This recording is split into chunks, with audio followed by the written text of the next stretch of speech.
વિક્રમ સંવત 2080 મહાવદ નોમ તારીખ 5/3/2024 મંગળવાર. વાલા ભક્તો, દસમનો ક્ષય હોવાથી નોમ અને દસમ બંને તિથિ ભેગી છે. વડતાલ ધામના નિર્ણય અનુસાર આવતીકાલે એકાદશી છે, પરંતુ એકાદશીનો ઉપવાસ પરમ દિવસે કરવો. રહેવાની એકાદશી પરમ દિવસે છે, માટે તમામ ભક્તોએ આ ખાસ ધ્યાન રાખવું.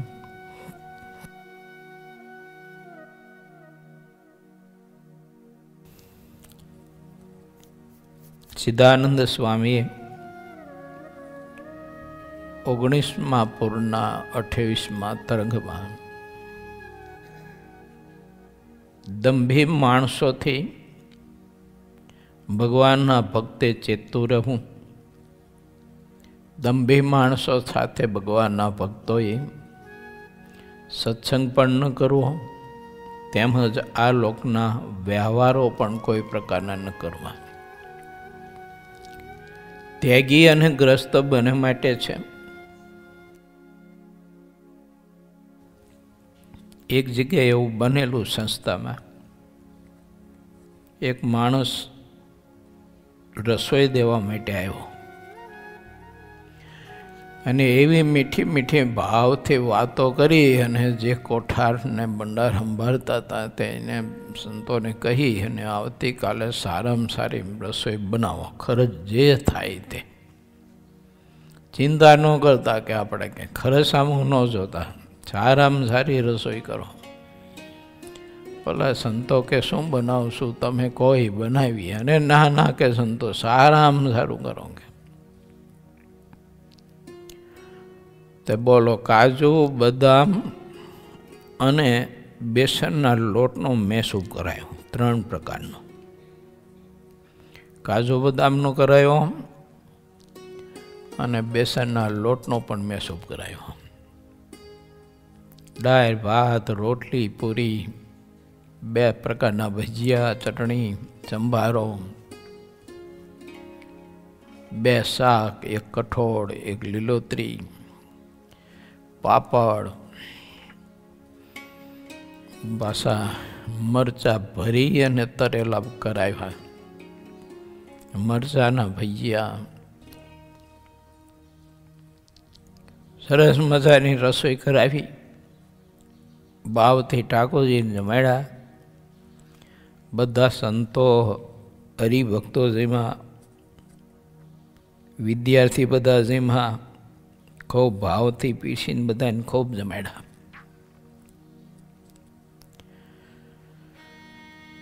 પહેલાંને 3 મેસૂબના મોટા મોટા ડબલા ભરી દીધા કોઠારીએ. ભાવ હોય ને યજમાન પ્રત્યે. બનેલી વાત કહું છું, સંસ્થાનું અને કોઠારીનું કે બીજું ત્રીજું નામ નથી આપતો તમને. એ ભગતનું નામ મને આવડે છે, પણ એ તમને નથી આપતો. પછી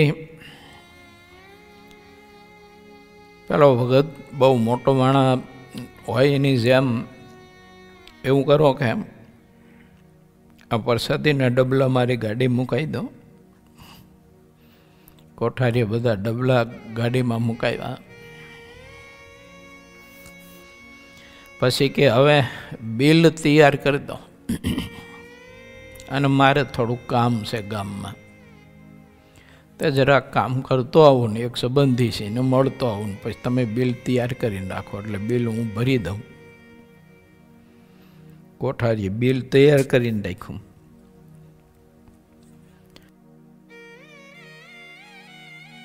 બે વાગે હું પાછો આવતો રહું છું, બિલના પૈસા ચૂકવીને તરત મારે પાછું મોડું થાય છે એટલે નીકળવું છે, એટલે 2 વાગે હું આવી જઈશ.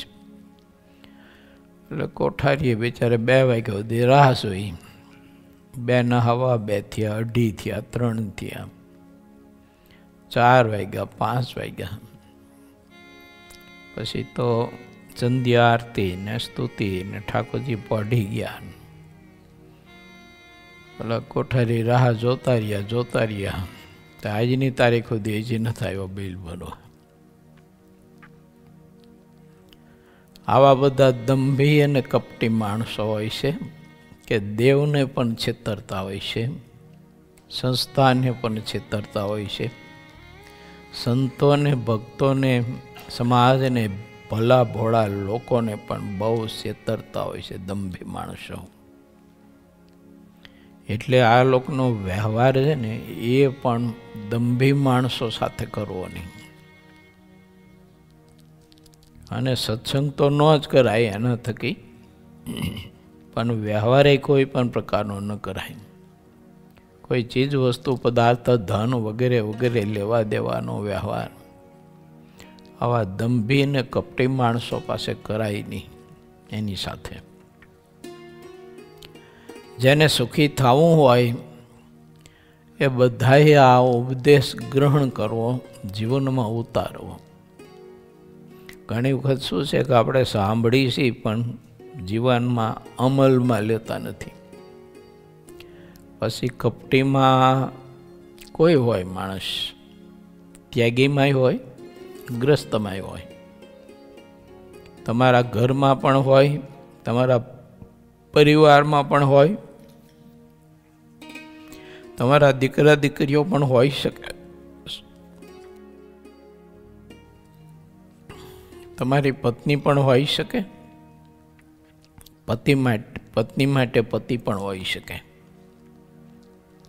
દંભડોળ ઘણા બધા કરતા હોય, માટે આવા પુરુષોથી પ્રત્યેકે ચેતવું જીવનમાં, તો આપણે બધા સુખી થઈએ અને જીવનમાં ક્યારેય પણ દુઃખ ન આવે. નહીતર વિચારી ન શકે એવી ઉપાધિ અને એવા દુઃખ આવી પડતા હોય છે. ગ્રસ્તાશ્રમમાં ઘણા બધા લોકોને એવું બનતું હોય છે કે પૈસા આપીને શત્રુ ઊભા થતા હોય છે. આવા દંભી માણસો તમારી પાસે આવે, પૈસાની જરૂર હોય એટલે આહોડા પાડે, રડે, મીઠું મીઠું બોલે અને તમને દયા ઉપજે ને એવા બધા જ ઉપાય કરે અને પછી પૈસા લઈ જાય. 1 લાખ, 2 લાખ, 5 લાખ, 10 લાખ, પછી જેવી તમારી દયા અને સગવડતા. વ્યાજનો બહુ લોભ મોટો બતાવે, આવું બધું કરે. પછી સમય જ્યારે થાય ત્યારે તમારે આટા ખાવાના. પછી 1 જોડી, 2 જોડી, 3 જોડી, 4 જોડી ચંપલ ઘસી જાય તો એ ઓલો બાના દીધા કરે અને અંતે હાથ ઊંચા કરી નાખે. હું તો ઓળખતો નથી, પૈસા તે મને આપ્યા હોય તો લાય લખાણ. હવે તમે 2 મહિનાના 2 નંબરના દાબામાંથી આપ્યું એટલે એના લખાણ આધાર હોય નહીં કાંઈ. ગયા હવે ગામડામાં ગયો તો ઘણા વર્ષ પહેલાંની વાત છે, આ તો 30-35 વર્ષ પહેલાંની વાત છે. બહુ જાણીતું ગામ છે. અમે ગયા પછી હરિભગત આવ્યા, દર્શન કરતા હતા. એને એમ કે સંતો આવ્યા એટલે કંઈક ખૈડાની વાત કરશે તો હું પહેલાંથી જ વાત કરી દઉં. એટલે એને બેસીને તરત મારી પાસે વાત કરી. મને કે સ્વામી, મેં વિરમગામમાં એક શેઠિયાને 65 લાખ રૂપિયા આપ્યા હતા, પણ કે હવે હાથ ઊંચા કરી નાખ્યા, આપતો નથી. મારો 65 લાખ રૂપિયા ગયા, કે હવે શું કરું? મેં 2 માણસ ભજન કરું. દંભી માણસો સાથે આવા બધા વ્યવહારો કરનારા માણસો બહુ દુઃખી થતા હોય છે. અને દંભી માણસો સત્સંગમાં પણ ઘણી રીતે ભક્તોને, સંતોને, દેવને, મંદિરોને આ બધાને લૂંટતા હોય છે અને છેતરપિંડી બહુ કરતા હોય છે. મંદિરમાં રહી સેવાનું અંગ બતાવી સેવા કરતા હોય અને સેવા કરતાં કરતાં ઘણી બધી ચીજ વસ્તુઓ, આભૂષણો, સોના ચાંદીના વગેરે વગેરે લોકો ચોરી જતા હોય છે, લૂંટી જતા હોય છે. અને દર્શનાર્થી આવેલા હોય તો લાગ મળે તો એના પાકીટમાંથી, એના ખીચામાંથી, એના ગજબામાંથી એ નાવાઈ ગયા હોય તો પણ પૈસા એમાંથી લઈ લેતા હોય છે. અને ઘણા બધા દંભી માણસો ત્યાગ વૈરાગનો એટલો બધો જ દોડ બતાવતા હોય છે, ધ્યાન ભજનનો પણ એટલો બધો દોડ બતાવતા હોય છે, પરંતુ એને પરમાત્મા સાથે કંઈ લેવા દેવા હોતી નથી. ભજન સાથે શું લેવા દેવા હોય? પરમાત્મા સાથે જ કોઈ સંબંધ નથી તો એને ભક્તિ સાથે, ધ્યાન તપસ્યા સાથે શું લેવા દેવા હોય? પણ તેમ છતાંય હું બહુ મહા તપસ્વી છું, હું કાંઈ ખાતો પીતો નથી, હું તો કોઈ દિવસ મિષ્ટાન તો ખાતો જ નથી. બાકીના બધા આખા પાછા થાય ત્યારે ગમે ત્યારે ભંડારમાં ગરી અને મોહનથાના ચોલા 10-15 ખાઈ આવતો હોય છે, કે જે વસ્તુ પડી હોય તે સાનો માનો ખાઈ આવતો હોય. પંક્તિમાં પીરસાય ત્યારે મારો ના પાડે ત્યાં ત્યાગ વૈરાગને નિર્સ્વાદીપણું જણાવે. પાછળથી ગમે તેમ કરી અને ખાતર પડે પાછો. આવા બંને આશ્રમમાં, બંને જાતિમાં, પુરુષોમાં, બહેનોમાં, ત્યાગીમાં, ગ્રસ્તમાં માણસો હોય છે દંભી. માટે ભગવાનના ભક્તિ વિચારું, જેનામાં ખરેખર સત્ય પીડ્યું છે, પરમાત્મામાં અતિશય પ્રીતિ છે અને પ્રભુને પામી જવા માટે ધ્યાન, વ્રત, જપ, સાધનાઓ કરે છે. એકદમ સરળ જીવન છે, નિષ્પ્રિય જીવન છે. કોઈ ચીજ વસ્તુ, પદાર્થ, ધનની કે માન સન્માનની પણ જેને અપેક્ષા નથી. ચાહે તો તમે કાંઈક ચીજ વસ્તુ પદાર્થથી સેવા કરો, ન કરો તોય સંકલ્પ નહીં કરો તોય કોઈ એને હરખ નહીં. બધી પરિસ્થિતિઓથી જે મહાપુરુષો પર રહેતા હોય છે, કેવળ ભગવાન સાથે સંબંધ હોય છે અને પરમાત્માને પામી જવા માટે આરાધના કરતા હોય છે. બને ત્યાં સુધી પોતાની સ્થિતિ અને સમજણને પોતે જે કંઈ વ્રત, તપ, દાન, પુણ્ય, ભગવાનની ભક્તિ કરતા હોય, પરોપકાર કરતા હોય તો એ કોઈને જણાવવા દેતા હોતા નથી. પછી કોઈને જણાઈ જાય તો વાત જુદી છે, પણ એને પોતાને ખુદને ઈચ્છા નથી હોતી કે હું લોકોને આ બધું મારું જણાવું. બને ત્યાં સુધી બધું જ ગુપ્ત રાખતા હોય છે, ઢાંકીને રાખતા હોય છે. આવા ભગવાનના કોઈ સંત, ત્યાગી, ભક્તગ્રસ્ત ભક્ત હોય, બહેનોમાં એવા કોઈ બહેનો હોય તો એનું સમાગમ કરવો, એના થકી આપણને સદગુણો પ્રાપ્ત થાય. બાકી પાખંડી અને ઢોંગી ધુતારા જે થઈને બેઠા હોય તો એના થકી આપણને શું પ્રાપ્ત થવાનું હતું હોય?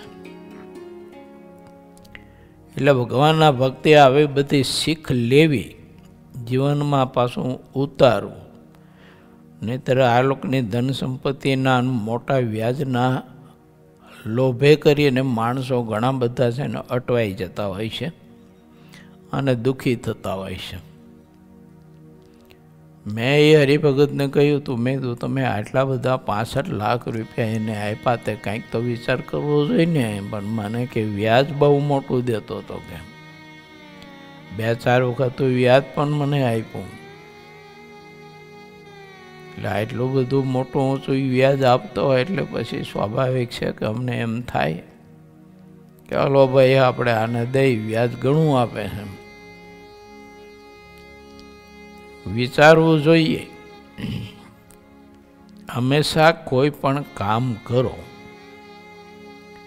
તો જરૂરિયાતથી વધારે કરવું ન જોઈએ. જો પૈસો કમાઈએ પણ જરૂરિયાત કરતાં અતિશય યુક્તિ ઉપર ન જાવું. અને કમાવો તો મહેનત કરી અને વ્યવસ્થિત કંઈક ધંધો કામ બિઝનેસ કરી અને કમાવો. અને ખોટા વ્યાજના લોભમાં માણસો છે ને જરૂરિયાત કરતાં પણ વધારે અપેક્ષા રાખતા હોય છે કે અમને બહુ મોટું વ્યાજ મળે, બેઠા બેઠા ઘણા બધા પૈસા આવે. તે આવી બધી જરૂરિયાત ન હોય એને વ્યાજવા દેવાની. કાંઈ આવક તો બીજી ઘણી હોય તો ભાઈ હું વ્યાજવા દેવાની જરૂર હતી, પણ તોય દે. અને પછી માણસ એને દુઃખી થાય, કારણ કે પાક છે ને એ તો વરસાદથી જ થાય, ઉગે અને મળે કોઈ પણ પ્રકારનો પાક. પરંતુ એ પાક છે ને એ કોઈ પૂરથી નથી મળતો. વરસાદનું પૂર આવે તો એ પૂરથી કાંઈ પાક ન મળે, વરસાદથી મળે. એમ જરૂરિયાત ન હોય અને વધારે પડતી ધન સંપત્તિની આસક્તિ, પદાર્થની ચીજ વસ્તુની આસક્તિ, લોભ, એ વરસાદના પૂર જેવું છે તો પાણી જ. અને હવે પૂર હોય એ બધું ધોઈ નાખે. હવે તમારું ખેતર બેતર બધું જો વાવેલું હોય તો બધું તાણી જ જાય, પણ તમારી જમીને ખોદી નાખે અને કરી નાખે મોટા મોટા વાંકરા અહીંયા ને મોટા મોટા ખાડા. એટલે આપણા વેગ બધા છે ને સમજ્યા વગરના વ્યવહારો કરવાની જે વાત છે ને એ બધી પાણીના પૂર જેવી છે. આપણું જે હોય એ બધું ધોઈને જાય. માટે વાત મનાય તો ગ્રહણ કરવાનો પ્રયત્ન કરો, ન મનાય તો વાત જુદી છે. પછી દુઃખી થાવું. ઘણા પછી સંતોને હરણ કરે, ફલાણા હરિભગતને અમે પૈસા આપ્યા ને હવે પાછા આપતો નથી. અને આપ્યા ત્યારે સંતોને પૈસું ન હોય પાછું. જો આ એક જગ્યાએ મેં અમુક લોકોને કહેલું, ભક્તોને, મેં કીધું જોઈજો, મારા સંબંધે કરીને મારું નામ વટાવીને તમારી પાસે ધન સંપત્તિ લે માગે તો મહેરબાની કરીને તમે આપતા નહીં. જરૂર હોય ને તમને દયા આવે તો 2-5 હજાર કે 10,000 રૂપિયા તમે જયા ખાતે આપો, એનો કોઈ વાંધો નથી. આ બાકી વાતમાં લેવાય ન જતા હરિભગત માનીને. સારા સંત સાથે જોડાયા છે એવું માની અને લેવાય ન જતા. ઘણા બધા લોકો ઢોંગી, આવા બધા ભલા ભોળા હરિભક્તો હોય અને બિચારે મહેનત કરીને 2-5 લાખ રૂપિયા માંડ કમાઈને બચાવ્યા હોય અને મોટા વ્યાજના, બહુ ઊંચા વ્યાજના લોભ આપી અને પૈસો લઈ અને આવા ઘણા બધાના પૈસા ભેગા કરી અને 5-25 કરોડ રૂપિયા ભેગા કરી અને ઉઠામણા કરી અને વયો જાય હાથ ઊંચા કરીને. ઓલા બિચારે નવરાવી દે. એટલે હું તો ઘણી વાર કહું છું કે અમારા સંતોના નામે તમારી પાસે કોઈ ધન સંપત્તિના વ્યવહાર કરવા માટે કંઈક ઈચ્છતા હોય તો મહેરબાની કરીને એ ધંધો ન કરો. દયા આવે તો 2-5-25 હજાર રૂપિયા, લાખ રૂપિયા, 2 લાખ રૂપિયા, 5 લાખ રૂપિયા તમારી શક્તિ પ્રમાણે અને દયા પ્રમાણે મદદ કરો. બાકી વ્યવહાર આવા બધા નહીં કરીએ, એમાં દુઃખ બહુ આવે છે. માણસો બહુ દુઃખી થાય છે. ઘણા બધા તો મંદિરોની ધન સંપત્તિ આવી રીતે પચાવી પાડી. જો અમુક મંદિરોમાં ધન સંપત્તિ હોય ને એટલે પછી વ્યાજના લોભે બધા તે કાર્ય વ્યવસ્થા કરતાઓ આપે તો ઓલો 2-5 લાખ રૂપિયા, 25 લાખ રૂપિયા લઈ જાય, પછી ધક્કા ખવડાવે ને અંતે હાથ ઊંચા કરી નાખે ને આપે નહીં. આવું ઘણી જગ્યાએ થતું હોય છે. સંસ્થાઓમાં થતું હોય છે, મંદિરોમાં થતું હોય છે, ગ્રસ્તના વ્યવહારમાં, એના ઘરમાં પણ આવું થતું હોય છે. એટલે ભગવાન શ્રી હરિએ કહ્યું કે ભક્તો, સત્પુરુષનો માર્ગ અલગ છે અને ધુતારાનો માર્ગ અલગ છે. ધુતારાને કંઈ શીંગડા પૂંછડા ન હોય, આ એને ઓળખવા માટે કંઈ આવી કંઈ ઓળખાણ ન હોય. કંઈ એને પૂંછડું થોડુંક દાંડું હોય, ઊંટિયા જેવું, કે શીંગડા હોય ભેંસ જેવા કે એવું ન હોય. એ આપણા કરતાંય રૂપાળો હોય, દેવ કરતાંય રૂપાળો હોય. બોલવા ચાલવામાં તો મોટા સંતો કરતાંય બહુ મીઠો માણસ હોય એવું. પણ તમને બધાને હાવ ચૂસી જાય, લૂંટી લે ખરો, કારણ કે હાવ દંભીન ધુતારો માણસ છે ને. મહારાજ હરિભક્તોને આવી બહુ ભલામણ કરતા. જો ઓલા દીવબંદરના પ્રેમભાઈના ઘરના જોવા ને, ઓલો દંભી છે તે લઈ આવ્યો એમ મૂળજી. પછી તો મહારાજે રક્ષા કરી. બધી વાત કથા લખાણી લાંબી છે. પ્રગટ પરમાત્માના વખતમાં પણ આવા બધા હતા. તે અત્યારે થોડો કંઈ ખાલી હોય એના વિના. એ તો હાજર જ હોય બધા. અવકાશ મળે એટલે તમારી સેવામાં જોડાઈ જાય. જો આપણી સાથે મિત્રતા સંબંધ બાંધી અને નજીક આવી અને પછી એને જે કામ કરવું એ બધું કરી લે અને આપણને નવરાઈ દે ઠંડા પાણીએ. ભક્તિના માર્ગમાં એવું ન હોય, એનામાં સાધુતા ન હોય, ઉપાસના, ભક્તિ, આશ્રય, ત્યાગ, વૈરાગ બધું બતાવવા પડતું હોય. એટલે આપણે તો સેવા મોટા સત્પુરુષ માની અને ડગલે ડગલા ગાડા ભરી ભરીને, વેગન ભરી ભરીને આપણે એના ચરણમાં ઠલવતા હોય.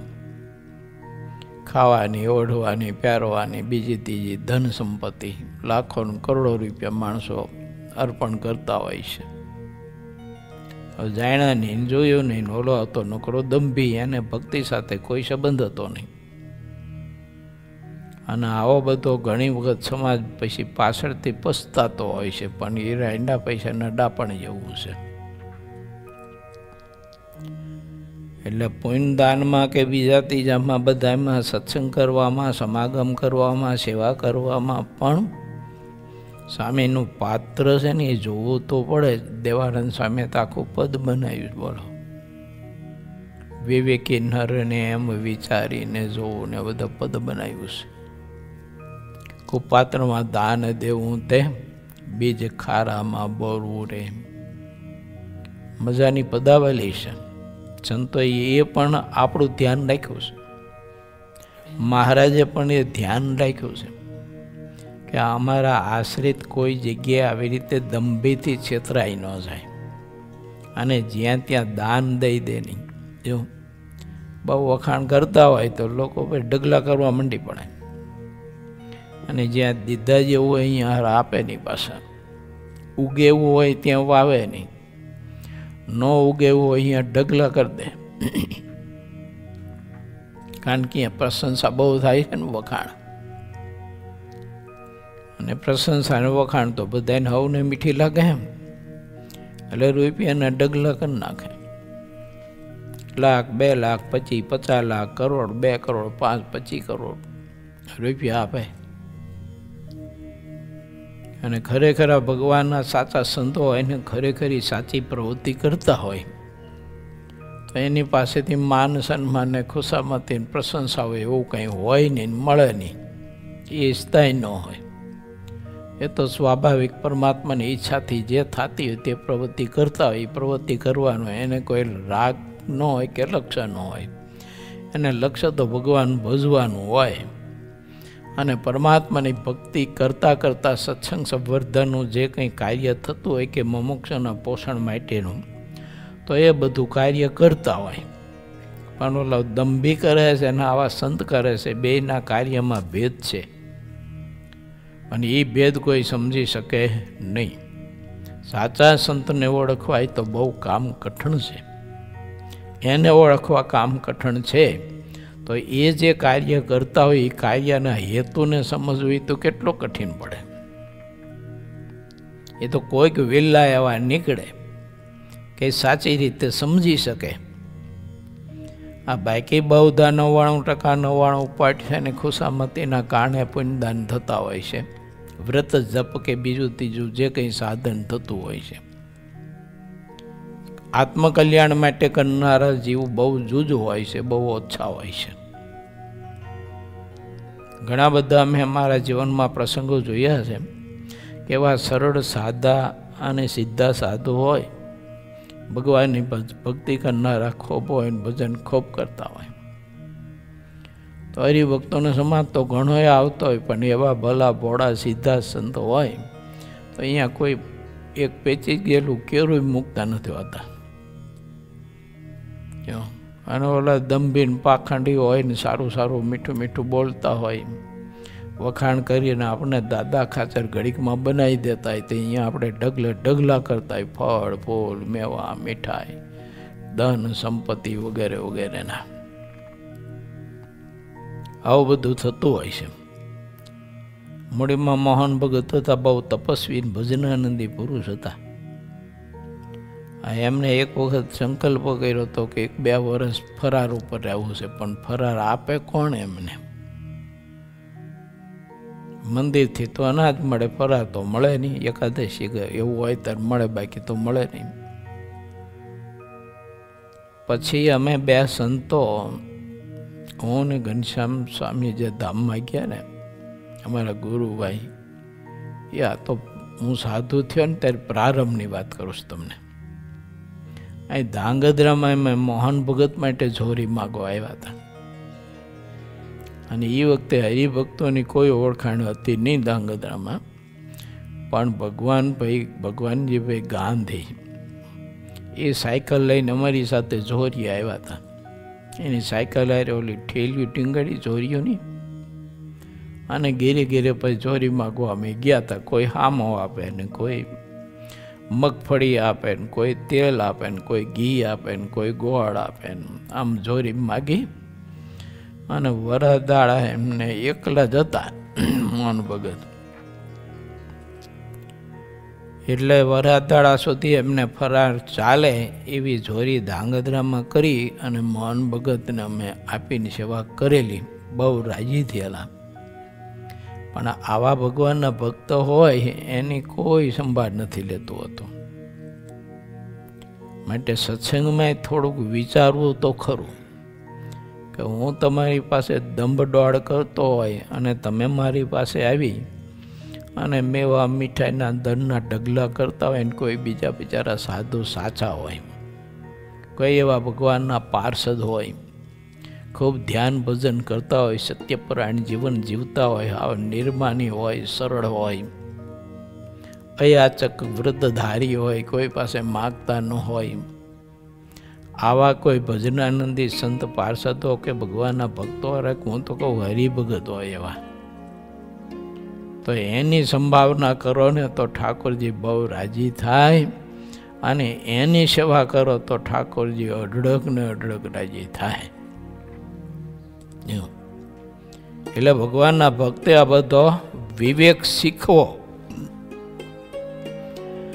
આવી બધી વાતો મહારાજ પોતાના હરિભક્તોને શીખવતા. નહીતર એ વખતે આવી રીતે હરિભક્તો બિચારા છેતરાતા હતા.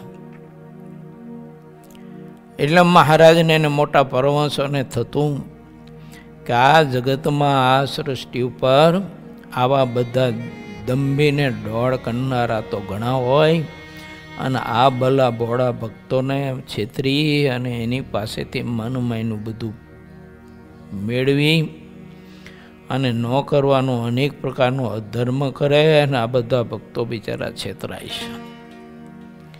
એટલે મહારાજ બધાની શીખ આપતા કે ભક્તો જોજો, પાછા અમે વાત કરી એમ પાછા તમે ધ્યાન રાખજો. મેં તો 2-5 હરિભગતને આવી રીતે છે ને ધુતારાઓથી બચાવવા માટે સૂચન કરેલું. મેં જોજો, આ 1 લાખ 2 લાખ રૂપિયા તમારી પાસે માગે છે, પણ આપતા નહીં. તમારી માસીનો દીકરો નથી કીધું. આ તો બધા ધુતારા. અને હવે લોભ બોલો એ મોટો બતાવ્યો હોય ને તો એ હરિભગતે તોય 2 લાખ રૂપિયા આપ્યા. અને ઓલા મોટો મોટો બધો છે ને લોભ બતાવ્યો અને કોણીએ ગોર ચોપડી દીધું, ચાટા કરો જીપ ચોપ પહોંચાય તો ને. કોણીએ જીપ પહોંચાય નહીં, એટલે લાલચ મુકાય નહીં ગોળની. આવું થયું. પછી 15 દી મહિનો, 2 મહિના, 6 મહિના થયા. ઓલાને કોઈ સમાચાર જ નહીં. ત્યારે ભગતનો ફોન આવ્યો. મને કે સારું આવું થયું, મારા 2 લાખ રૂપિયા ગયા. મેં કીધું તેમાં તો તને કહ્યું હતું મેં, મારે એમ તો ન કહેવાય કે તારું એટલા માટે મેં વાઢ્યું હતું, એમ તો કહેવાય નહીં આપણે. મેં કીધું એટલે એટલા માટે જ કહ્યું હતું કે ઓલો દુતારો છે, તારા પૈસા લઈ જવા માટે જ તને બધા પ્રલોભનો આપતો હતો. તને કંઈ સમજાય નહીં, શું કરું? હમણાંની તાજી વાત તમને કરું, 6 મહિના કે 8 મહિના પહેલાંની. એટલે એક પૂર્ણપ્રકાશ સ્વામીનો ફોન આવ્યો હતો. તે ખોદતા ખોદતા ઘણું બધું છે ને હોવાનું નીકળ્યું જમીનમાંથી કોક, કે મારે મંદિરમાં દેવું છે ને ગુરુકુલમાં જ આપવાનું, હાવ સસ્તા ભાવમાં, ચાંદીના ભાવમાં જ આપવું છે. પૂર્ણપ્રકાશ સ્વામીને કહ્યું, એમને કહી દો, જેને ફોન કર્યો એને કે મફત આપે તો એ ધોરા ધર્મે ન જોઈએ. એટલે ખોદતા ખોદતા એમ હોનું નીકળતું છે. પાછું 2-3 કિલો હોનું, પાછું 2-3 કિલો એના પોટા મોકલા. મેં કહી દીજો તમે જેને તમને ફોન કર્યો એને. ફરીને પાછો ફોન આવ્યો. ઓલો હરિભગત તેમનું માથું ખાય. એટલે પૂર્ણપ્રકાશ સ્વામી મને ફોન કરે. તે બીજી વખતે મેં ના પાડી, ત્રીજી વખત આવ્યો તો એ ના પાડી. મેં કીધું આ ધંધો કરાય જ નહીં, પણ કીધું સંસ્થાિત ન કરાય, પણ એ હરિભગતને કહી દીજો લોભાઈને ન કરે. અને તો સારું ઓલું બધું હોવાનું દેખાતું હતું, જગારામ મારતું, લોભ મુકાય નહીં. તે જ્યાં લેવા ગયા હતા એ લોકો કે અહીંયા આવો કે અમારા ઝૂંપડામાં, અહીંયા કે એમ કરીને દૂર દૂર લઈ ગયા. જો પહેલાં મોબાઈલ પડાવી લીધો, થોડાક પૈસા હતા 50-51 હજાર રૂપિયા, એ પડાવી લીધા. સારું જીવતો આવ્યો. ઓલે અહીંયા મારીને દાટી દે હું હવે. એટલે આવા બધા જગતમાં ધુતારા હોય છે બહુ. ભગવાનના ભક્તે ખૂબ જ ધ્યાન રાખવું, લોભાવું નહીં એમાં. જો અને એમ ધરતીમાંથી હોના મળી જતા હોય તો બધા પછી ખેડૂતો એમાંથી ખોદી ખોદીને કાઢી લે ને ત્યારે હું કામ માથાકૂટ કરે બધા. એટલે ભગવાન સ્વામિનારાયણ એમ કહે છે કે વ્યવહાર માર્ગમાં પણ આવું થાય અને ભક્તિના માર્ગમાં પણ થાય. વ્યવહાર માર્ગમાં દંભીને કપટી માણસો હોય ને ભક્તિના માર્ગમાં ન હોય એવું ન સમજતા. ભક્તિના માર્ગમાં પણ એવા દંભદોડ કરનારા ઘણા લોકો ગરી ગયા હોય છે, ઘૂસી ગયા હોય છે અને પછી મનમાની કરતા હોય છે. એટલે ભગવાનના ભક્તને દેશ, કાળ, સમય, પુરુષ બધું જ ખૂબ જ વિચારીને પછી એનો સંગ કરવો, એની સાથે સંબંધ રાખવો. હવે તમે સીધા જો હું ડમડોળ કરતો હોય ને એમાં તમે અંજાઈ જાઓ અને પછી તમે વશ થઈ જાઓ અને ડગલા કરવા મંડી પડો. ચીજ વસ્તુ બધા ધનના તો તમને શું પ્રાપ્ત થવાનું હતું? એમાં ઉલટાનો દોષ લાગે. આપણી આપેલી સંપત્તિનો એ લોકો ખોટો ઉપયોગ કરે તો એમાંથી ઉલટાનો દોષ લાગે. ચાલો આપણે એ જ વિચારોની કથામાં આગળ પ્રવેશ કરીએ. પૂર 19મું, તરંગ 29મો. ચરોતરમાં અતિવૃષ્ટિ, ત્યાં સત્સંગનો ઉત્કર્ષ અને દેશી કાઢવાનું કુફળ. દંભીઓની વાત છે. શ્રીહરિએ જલજીર્ણી, વામન દ્વાદશી અને દશેરા તે બધા ઉત્સવ ગઢપુરમાં કર્યા. તે ચોમાસામાં ઘણો વરસાદ થયો. આખા ચરોતર દેશમાં તો એટલો બધો વરસાદ થયો કે જે કહી શકાતો નથી. વરસાદના પાણીથી બધા ગામ 4 માસ સુધી ઠેક ઠેકાણે ભરાયેલા હતા. ખેતર અને ઝાડ પણ પાણીમાં ડૂબી ગયા હતા. વડતાલ ગામમાં જ્યાં શ્રી હરિ સભા કરતા તે રમણીય ચોકમાં જે સુંદર વૃક્ષ હતા તે 4 માસ સુધી પાણી રહેવાથી શ્રી હરિ આવ્યા નહીં.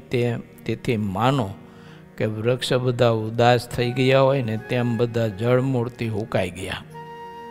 તેથી સુંદર ભૂમિનો તાલ વિખાઈ ગયો.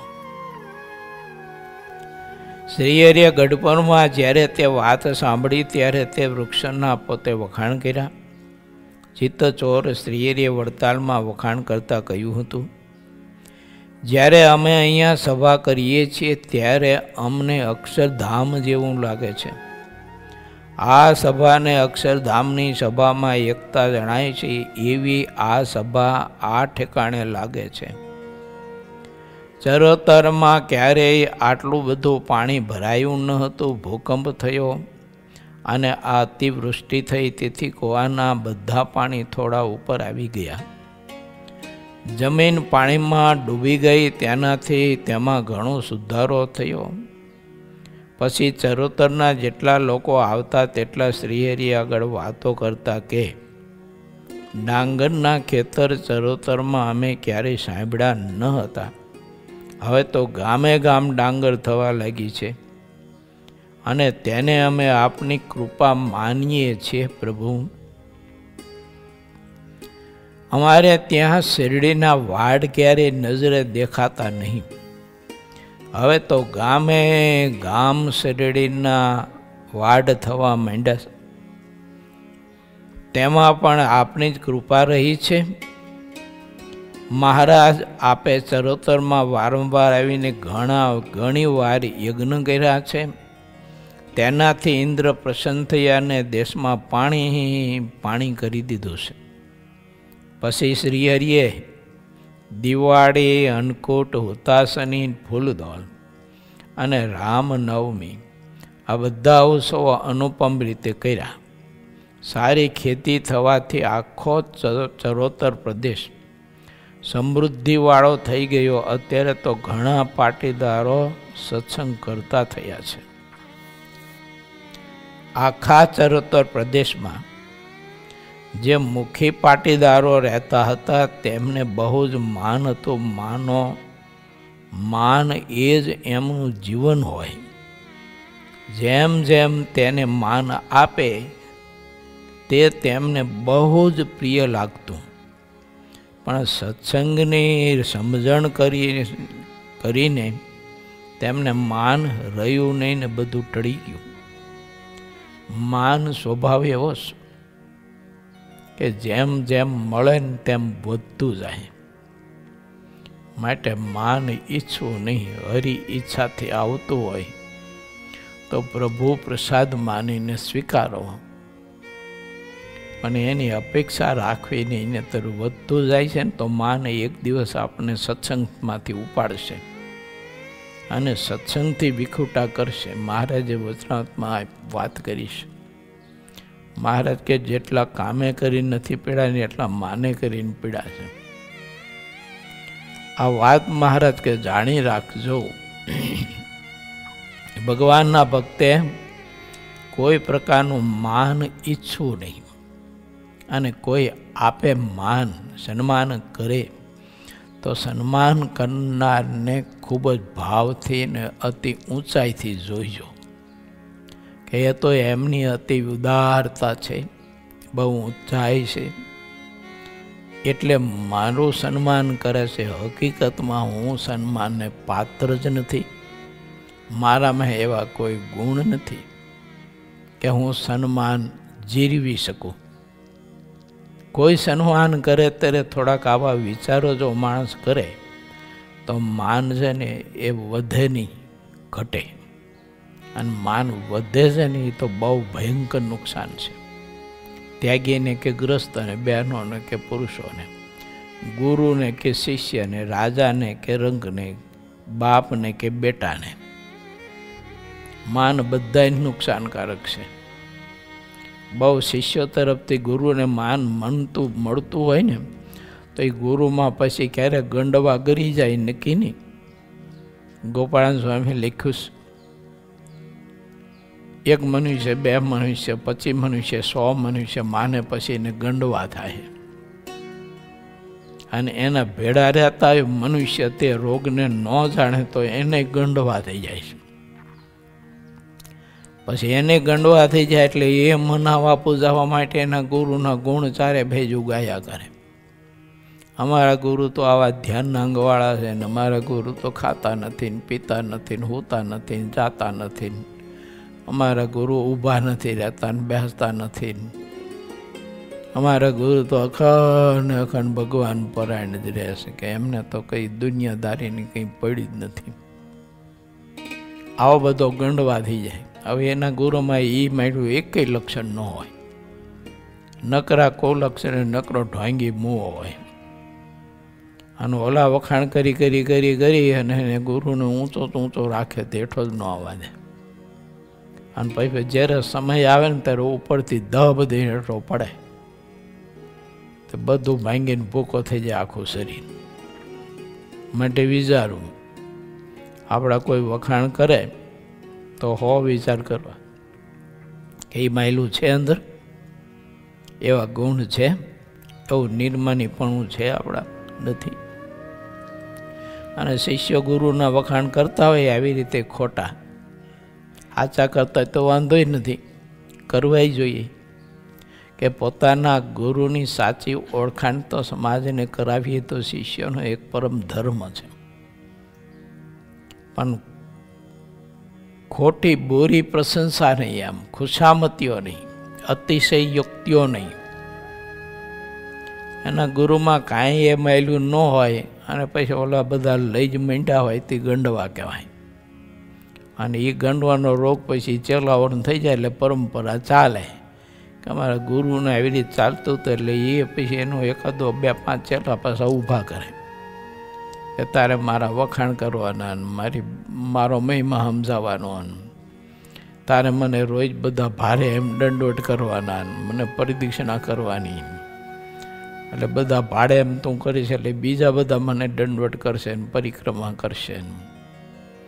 આવા બધા છે ને ઢોંગ ધતિંગ બધા ત્યાગી કે ગ્રસ્તે કોઈએ કરાય નહીં. આ બધું માનમાંથી ઉપજે છે, ખતરનાક છે માનની પ્રકૃતિ. એટલે ભગવાનના ભક્તને વિચારવું કે આવું જો માન આપણામાં હોય અથવા ગરી ગયું હોય, પ્રથમ કદાચ ન હોય, આવું હોય. અને પ્રથમ તો એવું જ હોય ને ત્યારે સત્સંગમાં આવ્યો હોય સાધુ થવા ત્યારે કોણ ભૂપોભાઈ માનતો હોય ને, કોઈ ઓળખતું ન હોય. હવે અને પછી 1 મનુષ્ય ને 2 મનુષ્ય ને 5-25 મનુષ્ય બધા માનવા માંડે ને થોડોક બોલકણો હોય ને બોલતા આવડતો હોય ને થોડીક વાચાત હોય તો ગાડું પછી હાયલું બધું ડળક ડળક કરતા. અને પછી ઓલાની ભૂંડી દિશા અને માઠી દિશા થાય ખરેખરી, કારણ કે માન વધતું જાય પછી. એટલે ભગવાનના ભક્તોએ સંતો પાસે માન ઈચ્છવું નહીં અને સંતોએ ભક્તો પાસે માન ન ઈચ્છવું. ભગવાનને રાજી કરવા અને પ્રભુને પામવા માટે આ ઉત્તમ શ્રેષ્ઠ એક ગુણ છે. કયો? નિર્માનીપણાનો. ત્યાગી ગ્રસ્તે હંમેશા નિર્માનીપણે વર્તવું જોઈએ, માને રહિત. તો ભગવાનની ભક્તિ સુખેથી થાય ને સુખેથી જીવન જીવી શકીએ. નહીતર ખબર નહીં, માન આપણને ક્યારેક ગંડવાના દર્દમાં લઈ જાય છે ને ગંડવાનું દર્દ છે ને એ તો બહુ ભયંકર, જીવ લેણું અને કેન્સર જેવું દર્દ છે આ ગંડવાનું. નહીતર ગોપાળન સ્વામી લખત નહીં. હા, સ્વામી કે 1, 5, 25, 100 મનુષ્ય માને અને માથે કોઈ સદગુરુ હોય નહીં તો એને ગંડવા થઈ જાય. અને કોઈ સત્પુરુષ જો માથે હોય ને એનું છત્ર કે તેનો આશ્રય હોય તો એ મોટા પુરુષ આ દર્દ અને ગરવા ન દે એને. તરત કોટો ભાંગી જ નાખે. આવું કંઈ હોય નહીં. અને સીધો પરમ પૂજ્ય પાદ પોતે થઈ ગયો હોય, 2-4 ચેલો અડુક્યા દડુક્યા મળી ગયા હોય, તો એને એમ કે હાલો ગુરુના આધારે આપણે સારું સારું ખાવા પીવા તો મળે છે, માન સન્માન મળે છે. જાય ત્યારે લોકો માને ને પૂજે ને હાર પહેરાવે ને દંડવટ કરે ને રસોઈઓ આપે ને કંઈક ચીજ વસ્તુ પદાર્થ લાવી જાય ને બોલો બોલો હું જોઈશ તમારે, કે જે જોઈ અમે લાવી દઈ તમારા માટે તો શું ન થાય. એમ આવું બધું થવા માંડે એટલે હારું ઓલું માન પાછું છે ને વધતું જાય. એટલે આપણે સૌ કોઈ વિચારવું, કારણ કે આપણે પ્રભુને પામવું છે, છેલ્લો જન્મ કરવો છે, આત્યંતિક કલ્યાણ આપણે સિદ્ધ કરવું છે, પ્રગટ ભગવાન શ્રીહરિની મૂર્તિનો આનંદ ને સુખ આપણે લેવું છે. માટે આપણે વિચારવું કે આપણામાં આવો માન ગરી જવા માટે પ્રયત્ન કરતું હોય, બળ કરતું હોય, તો પછી આપણે મોટા સત્પુરુષનો આશ્રય રાખવો અને એનો આશ્રય લઈ લેવો. આ જોડીને કહેવું કે આ બધા ધૂતારો બળજબરીથી મને લૂંટવા માટે બહુ જ પ્રયત્ન કરે છે અને લૂંટવા માટે વાત દિવસ મારી વાહીનો એ ફરે છે, માટે મને બચાવો બચાવો બચાવો. માન અહંકાર ઈર્ષા દંભ કપટથી મને બચાવો. આ બધા લૂંટારા છે. નિર્માની હોય આવું ભગવાનના સંત પાસે હાથ જોડીને કહી શકે. માની માણા તો ગમે તેટલો દુઃખી થતો હોય ને તો એ બોલી ન શકાય આપણાથી, કેમ માન નડે માણસને. જેટલા ગુફેલ કહેવાય છે તેને જ તે લોકો જીવન માનતા હતા, અને ભૂમિ ઉપરના મોટા ભાગના લોકો કુફેલને જ જીવન માનતા હોય છે. સત્સંગ જીવન થયા વિના કોઈથી કુફેલ છોડી શકાતા નથી, અને કુફેલનો ત્યાગ કર્યા સિવાય મોક્ષ માર્ગમાં ક્યારેય ગાઢ પ્રીતિ થતી નથી. ક્યાંથી થાય? આવા બધા કુલક્ષણો બધા હોય, માન બહુ ઈચ્છતો હોય ને ભગવાનમાં પ્રીતિ કેમ થાય? કારણ કે એ તો માન માટે સત્સંગ કરે છે, માન માટે પુણ્યદાન કરે છે, માન મેળવવા માટે વ્રત તપ સાધના કરે છે. એને ભગવાનમાં ક્યાંથી પ્રીતિ થાય? એને તો માનમાં જ પ્રીતિ થાય ને. જેના માટે માણસ કરતો હોય એનામાં એને પ્રીતિ થાય. તો એક સ્વાભાવિક સીધો જ આ એક ન્યાય છે. જો આ એક સીધો જ ક્રમ છે કે જે માટે તપ વ્રત દાન પુણ્ય કરતો હોય એ જ મળે. તો ઓલો માન માટે કરે છે તો ભગવાનમાં એની પ્રીતિ ક્યાંથી થાય? સ્નેહ ક્યાંથી થાય? એટલે આપણે વૈરાગ, ત્યાગ, ધ્યાન, ભજન, વ્રત તપ કરતા હોય, આ બધું કરતા હોય માન માટે કરતા હોય. આપણે એમ કે ઓહો અમારે બહુ આ સ્વામી તો બહુ મોટા તપસ્વી, ઓહો, અને એવા ભજના નદી, એવા ભજના નદી તે તમે જુઓ ને તો એ હુતાય નથી કોઈ દી. બોલો કે રાત્રિ દિવસ જ્યારે જાઓ ત્યારે અખંડ ભજન કરતા હોય. તમને દેખાય કે હુતા છે, બાકી હુતા ન હોય. ભલે તમને નાકોડા ઢેડાતા દેખાતા હોય, સંભળાતા હોય, પણ એ હુતા નથી. એમ આ એ અખંડ ભગવાનની મૂર્તિના ધ્યાનમાં જ રસ બસ હોય છે. જો આવું બધું હાલતો હોય ડીંડ કેમ આપણે ચલાવતા હોય એમ વાત કરું છું. જો માટે છે ને આ બધા ગુણ એ માન માટે નહીં, ભગવાન શ્રીહરિની મૂર્તિનું સુખ પ્રાપ્ત કરવા માટે ગુણ ધારવા અને એનો ઉપયોગ કરવો. બાકી સત્સંગમાં તો જેટલો દમદોડ કરવો હોય ને એટલો સરળતાથી કરી શકીએ આપણે.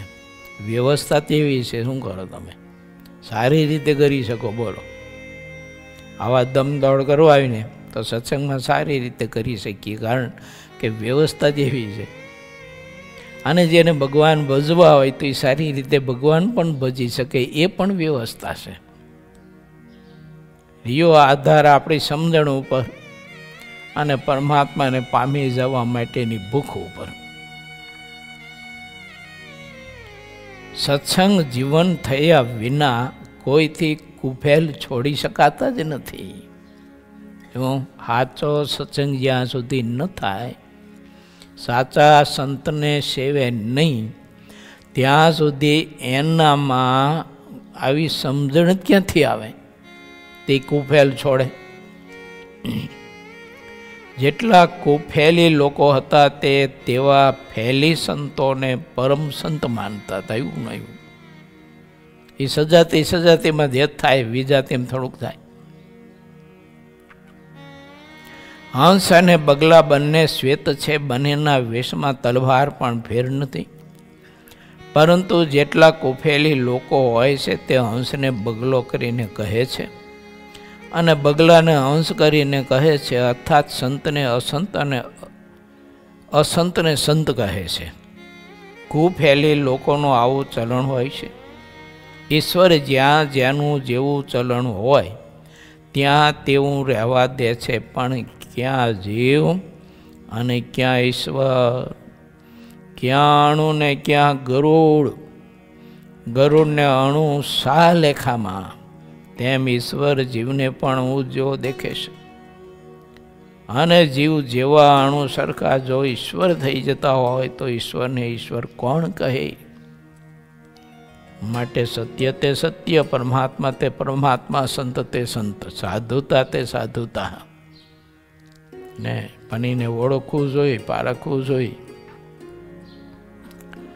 હું એક જગ્યાએ રહેતો હતો શરૂઆતમાં, સાધુ થયો ત્યારે એક વિદ્યાર્થી હતો, એક ગામનો, નામ નહીં આપું, નામ વ્યક્તિનું નામ આવડે છે.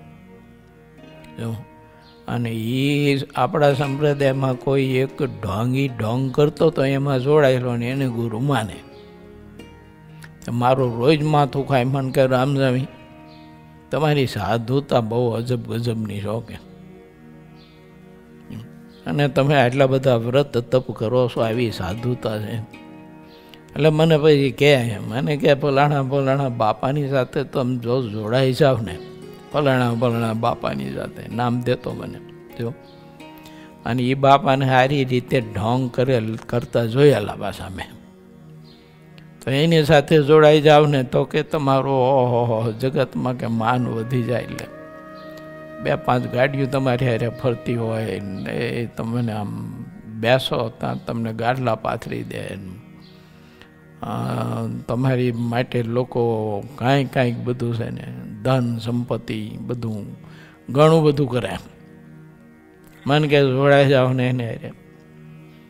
પછી બહુ ક્યાં કરતો હતો. એટલે એક દિવસે મેં એને કહ્યું હતું, મેં તો હું ભગવાનમાં જોડાવા આવ્યો છું, મારે ઠાકોરજીમાં જોડાવવું છે, મારે બીજા કોઈ નામ નથી જોડાવવું, મારે મારા ઠાકોરજીમાં જોડાવવું છે, એમાં પ્રીતિ કરવી છે. એટલે સુખેથી મને તું કીધું ભગવાનની ભક્તિની સેવા પરિચર્યા હું કરું છું ને એ મને કરવા દે, મારી પાત્રતા પ્રમાણે હું કરું છું. તો એ સેવા પરિચર્યા જે કંઈ કરું છું એમાં મને આનંદ આવે છે અને ખરેખર સુખ આવે છે. મારે ક્યાંય કોઈ જગ્યાએ જોડાવું નથી, પ્રભુમાં જોડાણો છું અને પ્રભુમાં વધુ જોડાણ કરવું છે. મારે બીજા કોઈનેમાં પ્રીતિ કરવી નથી. મારે કંઈ એવું છે નહીં કે 2 ગાડીઓ આમ ફરતી ને 2 ગાડીઓ આમ ને 2-4 જણા આગળ હાલતા ને 2 જણા પાછળ હાલતા હોય, કોઈ ઢોલ કાઢે ને ઢીબક કરતા હાલતા હોય, એવી કંઈ જરૂર નથી.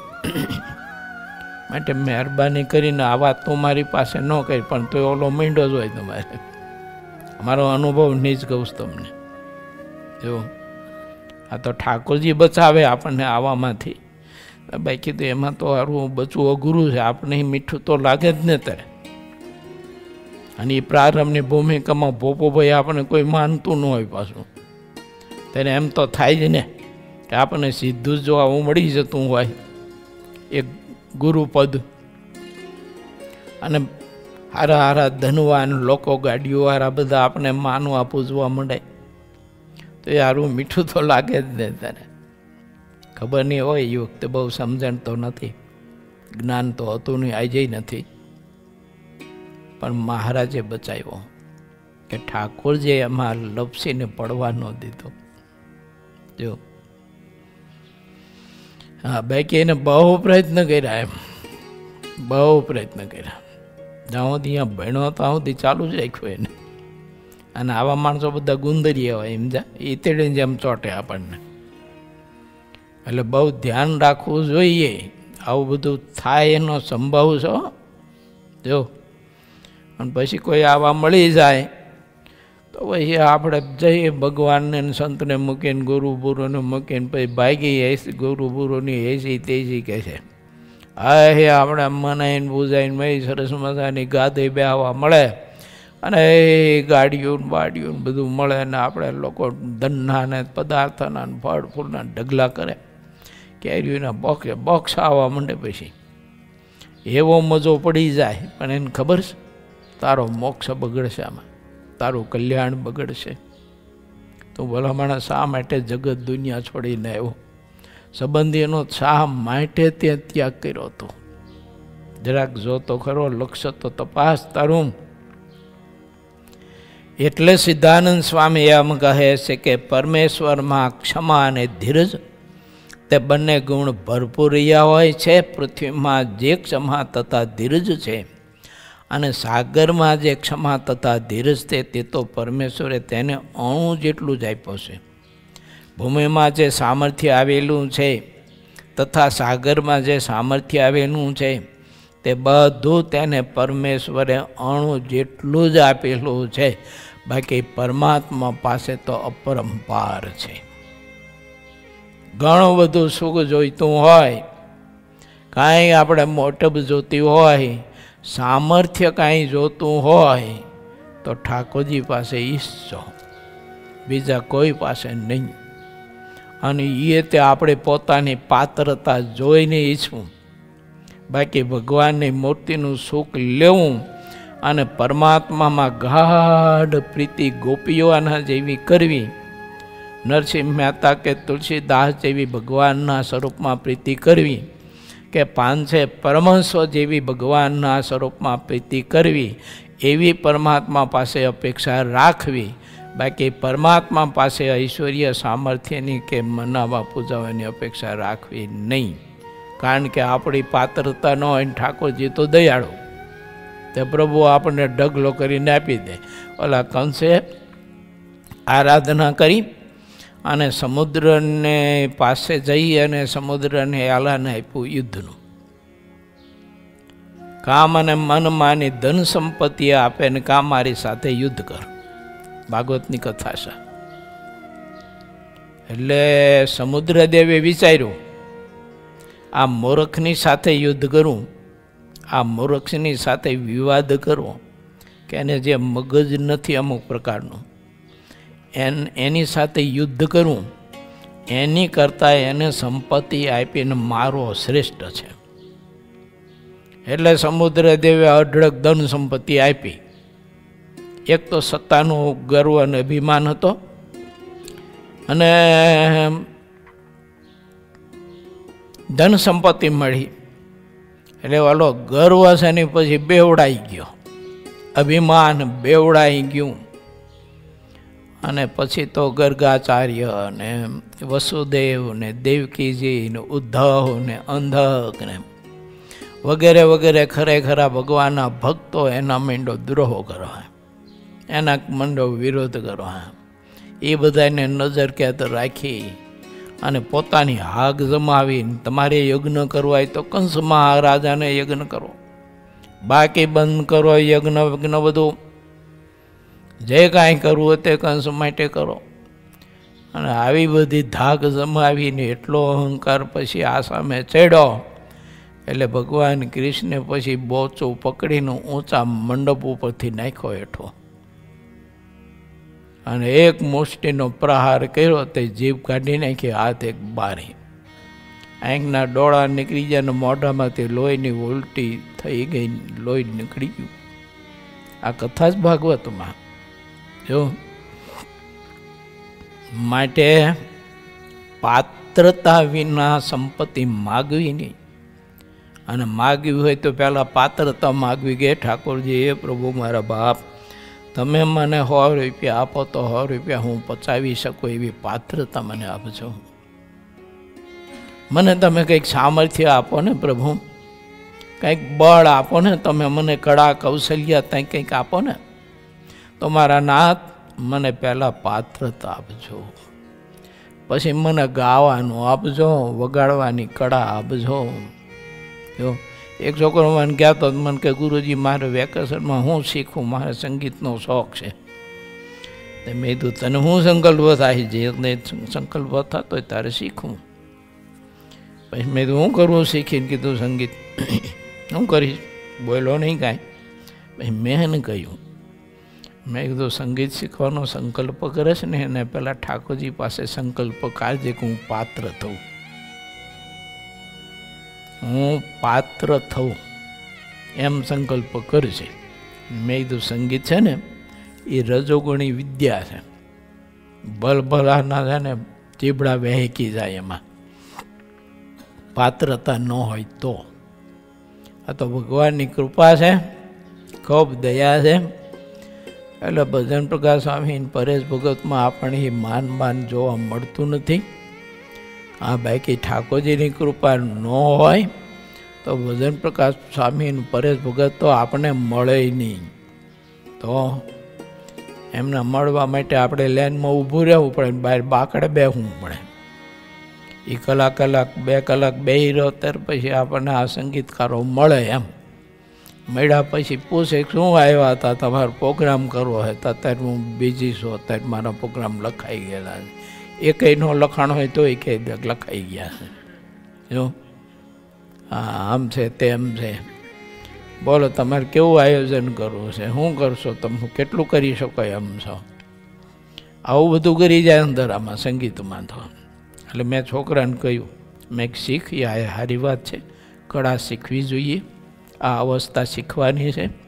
અને એની સાથે ઠાકોરજી પાસે માગજે પાછો, હે પ્રભુ મને તમે મારા બાપ પાત્રતા આપજો, પછી વિદ્યા આપજો. પહેલાં પાત્રતા પછી વિદ્યા. વિશાલ હોટલમાં એવું છે, પહેલાં હજમ આપે ને પછી જમવાનું આપે. એટલે એમાંથી આપણે શીખવું, પહેલાં હજમ લેવું ને પછી ભોજન જમવું. જે અણુ સમાન મનુષ્ય હોય છે તેને પરમેશ્વર જ કાંઈક સામર્થ્ય આપ્યું હોય છે, છતાં પરમેશ્વર જેમ જેમ ક્ષમા રાખે છે તેમ તેમ પરમેશ્વરને પણ ગણતો નથી. ખરેખર તો માણસના હાથમાં તો કોઈ વાત છે જ નહીં, તે કેટલું બળ કરે તોય પણ અલ્પ જ રહે છે. ભાગવતમાં 10મા સ્કંદના ઉત્તરાર્ધ ભાગમાં વૃકાસુરની કથા આવે છે. ભગવાન ભોળાનાથની આરાધના કરીને પછી શક્તિ મેળવી કે જેના માથા પર હાથ મૂકવું તે બળીને ખાક થઈ જાય. તે બોલો એ ભગવાન ભોળાનાથના મસ્તક ઉપર હાથમાં મૂકવા માટે દોડ્યો. કથા લાંબી છે પણ પછી ભગવાને બધો ઉપાય કર્યો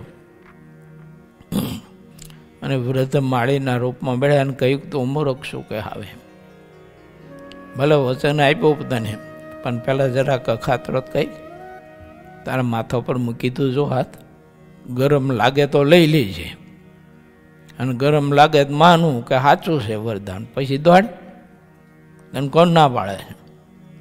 એટલે અમુક બધા અકલમઠ્ઠા હોય ને એને બહુ લાંબી ન હોય પછી. તે ભગવાન માળીના રૂપમાં વૃદ્ધના રૂપમાં આવું ઉપાય બતાવ્યો, એટલે માથે હાથ મેં બળીને ખાક થઈ ગયો. અહીંયા આવી કથા આવે છે ભાગવતમાં. પાત્રતા પહેલી કેળવી આપણે, જેનામાં જેટલી ક્ષમા હોય તે જોઈને પરમેશ્વર જીવને મોટા મોટા ગુણ આપે છે, તો પણ ભગવાન તે ગુણ પોતાના હાથમાં રાખે છે. ઓલો આડો અવરો થાય ને તો ઠાકોરજી તર રિમોટ બતાવે, દબાવે રિમોટની સ્વિચ, એટલે ઓલું ધોકડું અહીંયા પડ્યું રહે, એમ આખું પાછું ન થાય. જે મોટા મોટા ગુણો હોય છે તે જેવી પાત્રતા હોય તે પ્રમાણે ટકે છે. પાત્રતા વિના તો પરમેશ્વર ગુણ આપ્યા હોય તો પણ ટકતા નથી. ભૂમિના ગુણો, શ્રી હરિએ કહ્યું કે આ ભૂમિના સમાન કોઈ નથી. ભૂમિ તો મોટામાં મોટું પાત્ર છે. જે કાંઈ પણ નામધારી વસ્તુઓ છે તે આ ભૂમિ ઉપર જ રહે છે. જે પ્રાણીનો જેવો આહાર હોય છે તેને તેવો આહાર ભૂમિ આપે છે, અને દરેક પ્રાણીને ભૂમિ શરીર આપે છે અને યોગ્ય સમયે તેના શરીરને પોતામાં લીન કરી દે છે. જે કાંઈ પણ દ્રષ્ટિગોચર થાય છે તેમાં એક પણ ભૂમિ વગરનું નથી ને શબ્દ, સ્પર્શ, રૂપ, રસ અને ગંધ એ બધા જ ગુણો ભૂમિમાં રહ્યા છે. પદાર્થ માત્રમાં ભૂમિ લગાતાર રહી છે તથા સૌનો આધાર થઈને રહી છે. ભૂમિનો જે મોટામાં મોટો આધાર તે પરમેશ્વર રહ્યા છે. શ્રીહરિનો મહિમા ઋષિ અહીં લખે છે. પરમેશ્વરનો કોઈ આધાર નથી, તે પોતે જ પોતાનો આધાર છે. જેને બધા પરમેશ્વર કહે છે તે અક્ષર પુરુષ, પ્રકૃતિ પ્રધાન અનંત કોટી બ્રહ્માંડો તે સૌનો આધાર થઈને રહ્યા છે. ભક્તજન પ્રતિપાલક પરમેશ્વર કૃપા કરીને જ્યારે અપાર લોકોનો ઉદ્ધાર કરવા મનમાં ધારે છે ત્યારે તત્કાળ પોતે મનુષ્ય રૂપે થાય છે. વેદ અને પુરાણો જે કાંઈ દૈવત એમાં રહ્યું છે તે પણ આ પરમેશ્વરની મૂર્તિનું જ છે. જેટલા શાસ્ત્રો છે તે બધા આ એક પરમેશ્વરના જ વચનમાં નિવાસ કરીને રહ્યા છે. પણ જે અત્યંત નારકી લોકો છે તે બધા પરમેશ્વરની દેશી કરે છે. નરકના અધિકારી જે નરનારીઓ હોય છે તે નરકના અધિકારી ગુરુને જ શરણે જાય છે અને પછી સૌ નરકના દુઃખને ભોગવે છે. પરમેશ્વરની દેશી કાઢીને જે નારકી લોકો વર્તે છે તે બધા જ અતિ ઘોર નરકમાં પડે છે. પરમેશ્વરની દેશી કાઢનારા મહાપાપી લોકો ક્યારેય નરકથી છૂટતા નથી. રોજ તેના ઉપર ત્યાં અપાર માર પડે છે અને દિવસે દિવસે તે વધારે પરાધીન વર્તે છે. આ દુનિયામાં માણસ મન ફાવે તેમ ચાલે છે પણ ખરેખર તેના પાપના ફળરૂપમાં તો જમપુરીમાં તે જીવને જમદૂતો વિષ્ટા, મૂત્ર, પાચ, લીટ વગેરે વગેરે ખવડાવે છે. ઇતિ શ્રી સહજાનંદ સ્વામી શિષ્ય સિદ્ધાનંદ મુનિ વિરચિત શ્રી હરિચરિત્ર અમૃત સાગરના 51 પૂરમાં ચરોતરમાં અતિવૃષ્ટિ ત્યાં સત્સંગનો ઉત્કર્ષ અને દેશી કાઢવાનું ફળ કુફળ કહ્યું એ નામે 29મો તરંગ સમાપ્ત થયો.